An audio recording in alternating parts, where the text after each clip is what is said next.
Чемпионат России по армрестлингу среди лиц с поражением опорно-двигательного аппарата собрал на своей площадке более 300 лучших спортсменов со всех субъектов страны. Ингушетию представляли 10 армрестлеров. Итог: 2 призовых места – серебряная и бронзовая медали. Муса Тибоев, финалист чемпионата весовой категории 85 килограммов. Одного за другим обыгрывал своих оппонентов. Делится, что золото помешало взять травма, полученная до соревнований. Была небольшая травма ребер, и чуть сложно было уже в финале.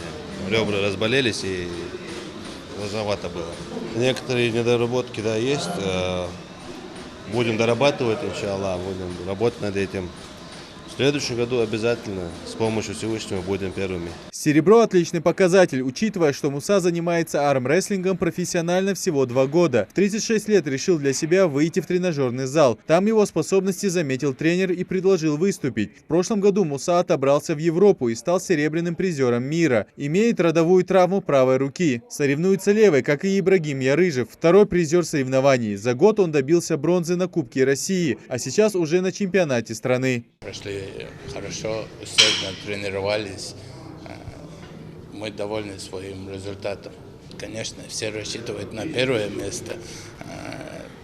В следующий раз результат будет далее лучше.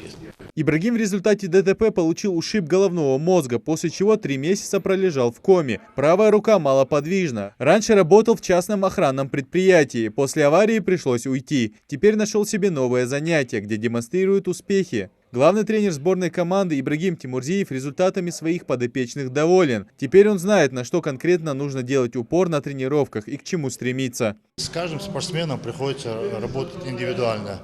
Вот, допустим, от Тибоева Муса идет верхом. Верхом это что значит? Это идет трицепс, кисти и пальцы. Вот. А допустим, Ярыжев идет как бы на крюк, у него в основном бицепс вот, и переднее плечо. Вот приходится с каждым спортсменом индивидуально тренироваться. На своем примере ребята демонстрируют, что армрестлинг – спорт не только для сильных и полностью здоровых людей, но и для тех, чьи возможности физически ограничены. Ребята молодцы.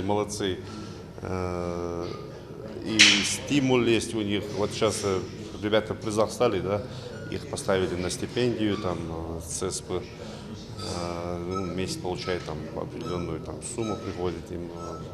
И каждым годом хотят как бы утвердить свои там призовые места, там выступить. С каждым годом копилка медалей наших армрестлеров пополняется. Этот вид спорта становится популярнее и доступнее. В планах у тренеров вывести ингушских спортсменов с ограниченными возможностями здоровья на первую строчку России.